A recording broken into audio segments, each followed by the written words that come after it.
National Day to End Impunity for Crimes Against Journalists. That's a good day. We'll be honing in on that November 2nd because there have been some crimes against journalists in our part of the world, and I don't know if we discuss that enough. Journalism is not a crime, but we do have some newspapers in front of us. We'll run through the headlines like we typically do, and then we will get into the details. The Daily Graphic has this to say: Presec Legon wins 8th National Science and Maths Quiz. Next year, they'll be looking to break the AIDS. Wow, next year is going to be busy indeed, but you've got a picture here of the three gentlemen who partook and brought glory to their school once again for the 8th time. Wow, no easy feat. Stop Capping Get Fund, that's coming from Dr. Abe. VRA ends spillage, captured on page 43. Some $450 million manganese refinery set for Insuta. You've got Samuel Abu Jinapor, Minister of Lands and Natural Resources, also pictured on the front page. Media role should go beyond rhetoric. EC chairperson speaking there. And trading inspectors commissioned to enforce standards. On the back page, engineers and planners begin dredging in Mepe and Aveime. Tobinco supports flood spillage victims with 1.5 million Ghana cedis worth of items. The Hawk newspaper, they say they've got factual stories worth knowing. Let's find out if they can put their money where their mouths are. Bawumia leads NPP flag bearer race with 80.8%. I wonder if they are getting these figures from this, I put this in quote, renowned research company based in the UK. Renowned, but they were incorporated sometime May 2022. But I mean, let me not talk too much. You don't have to last long to be renowned. I guess not. Love or loss, Bobo of police commander dies mysteriously. And there's a picture of the late Bobo captured here. Also in this issue, 2024 victory at any cost, Kodia assures NPP. And after 8 years journey to justice, Gregory Afoko's trial restarts, and Ghana donates lithium to Australia for 15 years. Donates in quote. Gentlemen, what do you have? I have the Ghanaian Times. The front page has the story about terrorism. Let's fight together in West Africa. President appeals to sub-regional leaders, and OSP ends work on alleged corruption case against Charles Edubuahe. In Kwanta, violent clashes, 7 arrested.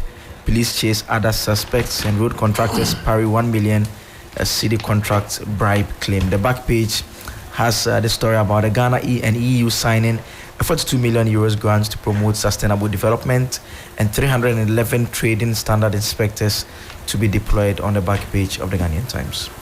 The Daybreak newspaper on the front page says Team Bawumia Paris Ken's $800 million offer claim. Comes the pictures of Kennedy Japan and Gideon Boako. There's also Lotto operators agents say no to 300 million cedis to the NLA. Tobinco supports spillage victims with 1.5 million cedis items. The Anchor newspaper on the front page, Goldfields dirty politics leaves Mideama homeless as CAF rejects Cape Coast Stadium for club's home games. Ashanti Chiefs promise to sponsor NPP delegates with food. TNT says Wontumi. Special committee disqualifies defected NPP man for Odududu NDC primaries. Ghanaian Pentecost deacon kidnapped in South Africa while preaching at church. Daily Guide this morning. We are not above criticism. That's according to Jean Mensah, EC Chair. She was speaking at the GJ 27th award ceremony here in Accra. We never offered Ken $800 million, according to Bawumia team, and military deployed to Nkwanta over ethnic clash. OSP clears Edubuahin off and as corruption. The finder, Dr. Kuto, cautions against manipulations and favoritism. Internal restructuring of ECG must precede any PSP. We'll get into the details shortly. And we still have Edubuahin on the front page being cleared by the OSP. All right, gentlemen. You've got the finder as well? Yes, that's all done. Yeah. All right. Some big stories in the front pages this morning. I know Charles Edubuahin is hot on the trends this morning. In fact, still trending, along with John Dumelo, who says he'll be walking barefoot this morning from UG to, where is he going? From UG to the gates of Presec. So we're all watching. And then he'll be walking with his back. He'll be walking with his backwards. back. So he'll be walking backwards barefoot. Hey, wow. He's put a lot of pressure on himself. Let's go on a very quick break. When we come back, we'll dissect this and more. This is still 3FM Sunrise on 3FM 92.7.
Sunrise on 3FM 92.7. We're getting into the news review right about now. We've got a number of papers in front of us.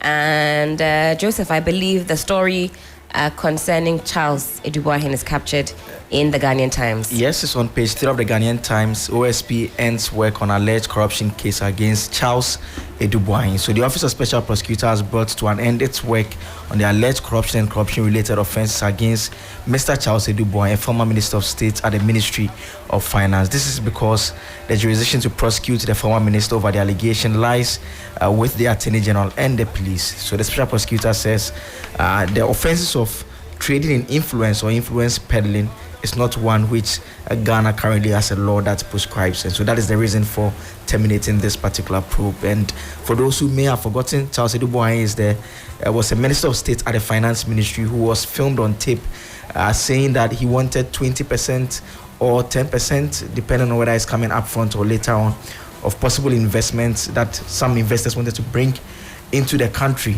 And again, saying that if they made cash available to him, he was going to connect them to the president and vice president, and also took $40,000 as gift from these investors. And we are told that he was simply peddling influence, and because we don't have a law allowing that, he gets to work. Yeah. Is this a dangerous precedent to set? I'll read from paragraph 6.13 in the OSP's report. He says the supposed sheikh offered Mr. Edubuahin 40,000 United States dollars in cash as shopping money. The supposed sheikh placed the cash on a piece of furniture close to Mr. Edubuahin, and he accepted and collected the cash with gratitude. During the investigation, Mr. Edubuahin stated that he politely accepted the cash gift in order not to offend the sensibility of a potential wealthy investor looking to invest $500 million United States dollars in Ghana. Remember, this was captured by undercover agents secretly doing an audiovisual recording of the entirety of the meeting, and that's how we got to know, following which Charles Edubuahin stepped down from his role as a Minister of State in the Ministry of Finance. But I'm asking again, is that a dangerous precedent to set? I didn't want to offend this wealthy investor, so I took it so that he doesn't feel bad. I'm just peddling influence. I think the major issue of concern is the commentary surrounding the president and the vice president. I think that's not the first time we've heard that. You remember former GFA president Kwesi Nyantakyi also was doing 12-2-3-6 about various amounts of money that, depending on who you pay and how much you pay, who he can connect you to, and he says we'll take over the whole country. I think that for 2 occasions, we've had individuals who we know are connected to the government come up front. I understand the OSP to an extent because you can only do work with what the law allows you to do, but the other state agencies, like the point that the paper makes, that could look into other aspects of this particular matter, because public official, he has received a gift, $40,000. Did he declare it? Did he pay the appropriate taxes? Sometimes you can't get a big thing, so you go for the very low ones and try and let something stick, at least just to give confidence to people that the laws are working. But so this kind of things are in some countries reserved for other people, not government ministers, if you like. People, that's their profession. That's right. They connect, they fix things, and they get paid. But on the criminal level, the definition of crime is clear. And the OSP is right in saying that there's no way they can charge him with any crime. But of course, corruption. I'm seeing some corruption. I don't know how the OSP is telling us that they can't take him on the corruption-related activity. If it's crime, I agree, because in our books there's no crime like that. But the OSP's job, is it corruption or? So it's corruption and corruption-related offences in the various laws. Yeah, so Acts 29, Acts 30, and the rest. I still think that the OSP should be able to take this matter up, because the OSP is charged with following up cases that are connected with corruption and corruption-related activities.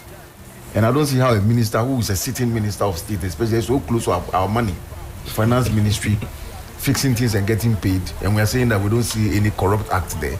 I have a little challenge. I find that dangerous. I think it could open the floodgates. Or if it's the CID, Criminal Investigation Department, that is saying that we don't have enough to charge him, or the Attorney General is saying I don't have enough to charge him per our criminal laws. I see something there. But to say corruption, I think, I don't know, maybe I need better understanding of this, but where I see it, I think... The OSP works with the laws that he has available to him, and this will increase the call for the passage of the Corrupt Practices Act, which will comprehensively codify some of these issues, so that in future when they happen, then the OSP or other investigative bodies will have something to stand on, to investigate, to prosecute. But if really there's nothing, all the OSP will do will be much ado about nothing, because I agree with you, and it shows how archaic our laws are. I mean, it will surprise you to know that we use Acts 29 and Acts 30. Exactly. That's from 1960. But what I'm saying is that 29 and 30, that's crime, pure and simple in the definition. But when you look at corruption, what he did for me is the abuse of entrusted power for private gain, and nobody can, challenge me on that. To the point that, even erodes the trust we have in him as a Minister of State in charge of finance. I agree with that. Because in other jurisdictions, influence peddling is actually a crime. Or influence peddling is an unlawful practice in which a person uses his or her position of power and influence for personal gain or to gain favor from others. And there's a piece here on a Spanish blog, and they talk about countries that actually punish influence. No, but even in Ghana, you see, that's why sometimes the point is made that prosecution is a political decision. Because right here in Ghana, we know that Kwesi Nyantakyi is being prosecuted for bribery of a public officer. And the question that someone was asking all the time is, which public officer did he bribe? And if you compare the circumstances of the Nyantakyi matter to this one, very similar. Yeah, he's met investor. He wants to invest in the Ghana Premier League. He says, if you give me money, I'm going to connect you to the president to take over the whole country. Give me this amount. They gave him some cash as well. I mean, it's basically the same facts, but the decision has been taken that, look, they are filing charges against Kwesi Nyantakyi. And that's why it's bad, because politically it doesn't look good for the government. Because I agree with that. For the OSP to clear him, and I'm sure the president would have even run to clear him earlier. So something we'll expand on for sure I'm not convinced that there's no corruption or elements of corruption in what he did. Crime, yes, but corruption, Absolutely. All right, well, tell a friend to tell a friend. Johnny is back. Teeth are sharpened. He will be biting very shortly. Share the link, retweet, join us on the socials. It is time for